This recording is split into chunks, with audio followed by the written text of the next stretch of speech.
Hey everyone, thanks for clicking on my video.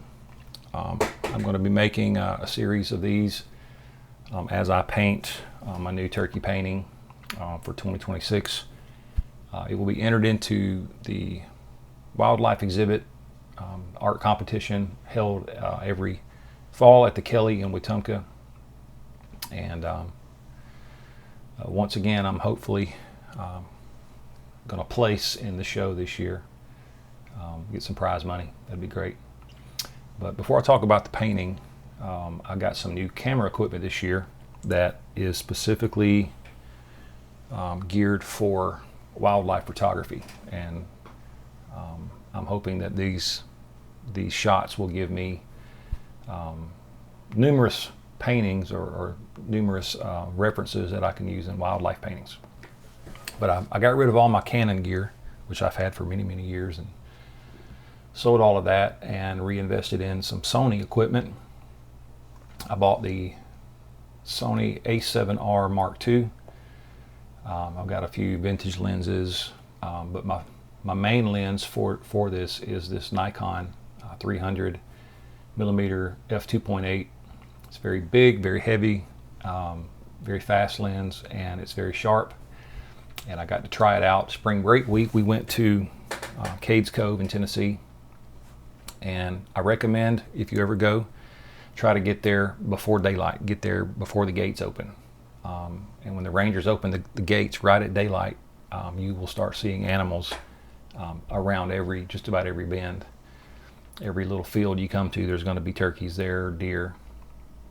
And here's some samples of some of the shots that I got. You can see they're very sharp. This 300 does a great job blurring the backgrounds, giving you that separation. And this last turkey shot here was probably my favorite. All these turkeys were out strutting with their fans spread out, trying to attract these females. And there were 11 turkeys in the field when I took this picture. These next two turkey shots, I will be using these images in my painting. I selected these two birds, these poses, and I just cut them out in Photoshop, put them on a white background.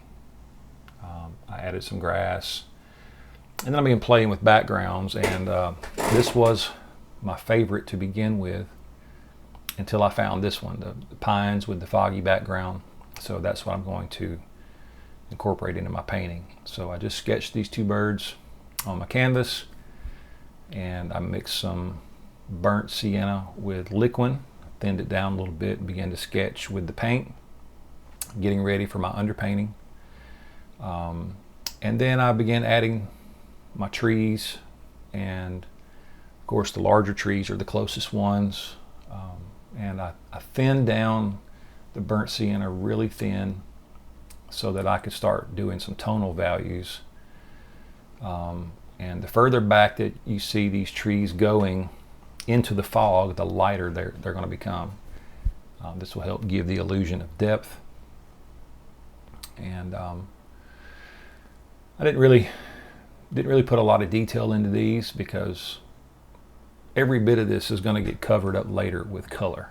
But this just gives me something to work with, helps me to work out composition, spacing, all kind of things you kind of work out ahead of time before you really get locked into your painting with color. So I just continue shading these trees, getting lighter and lighter as they go further back into the painting. And here you can see a number of different sizes of trees, and I just keep adding trees to fill in this forest. And then once that was dry, I mixed some cadmium orange and a little bit of burnt sienna together and thinned it down with paint thinner, so it's very transparent. And I'm just going to brush this onto the entire canvas. Everything is going to get painted or covered with this orange. It's kind of a wash, and you can see my sketch underneath. And so this is the first stage of my underpainting. I like to do this because it's, a blank white canvas is pretty intimidating, and this helps get rid of that. You start visualizing, I start visualizing things better with this underpainting.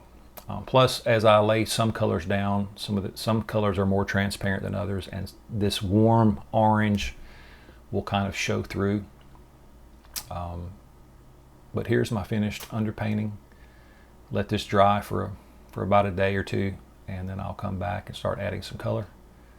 And when I get enough footage, I'll upload a second video. And hopefully, if you keep coming back and checking my page, see when the new videos are uploaded, you can follow along with my progress. And I'm very excited about this one. And as we get closer to the end of the painting, you'll see a few surprises that kind of helps this painting tell a little bit of a story. See you next time.